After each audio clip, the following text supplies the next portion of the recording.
Au cours d'une conférence de presse hier, le vice-président du handball Cercle de Nîmes, accompagné de 3 joueuses, a confirmé les informations alarmantes sur l'état des finances du club.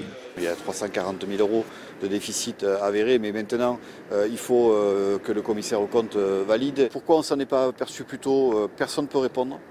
Personne ne peut répondre, personne ne sait répondre. On aura sûrement des réponses plus tard, mais pour l'heure, personne ne sait répondre. La crise, on y est. L'objectif, c'est de sortir de la crise. Alors, est-ce qu'on a des solutions ou pas? On le saura d'ici une dizaine de jours maximum. Et à ce moment-là, on prendra les décisions qui s'imposent. La plongée des comptes dans le rouge, personne à part le président du club Bertrand Roux ne l'avait vu venir. Pas même les joueuses qui se demandent si, à l'instar du club de Mios, liquidé en cours de saison pour un déficit similaire, l'UHBCN survivra à la crise. Les 3 qui étaient autour de la table hier, c'est 3 des anciennes du club. Camille, c'est son club de toujours. Elle est partie seulement 2 années à Metz.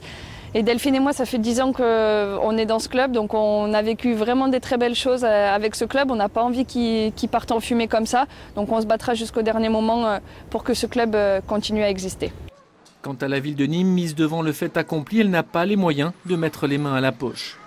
On est déjà le premier partenaire financier du club. On a attribué une subvention de 470 000 € sur un budget total d'1,2 million.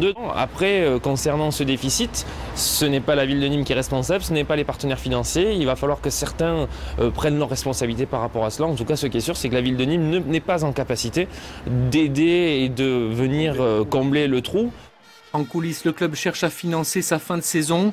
Sur le terrain, l'équipe espère le soutien total du public samedi soir au Parnasse pour son dernier match avant les playoffs.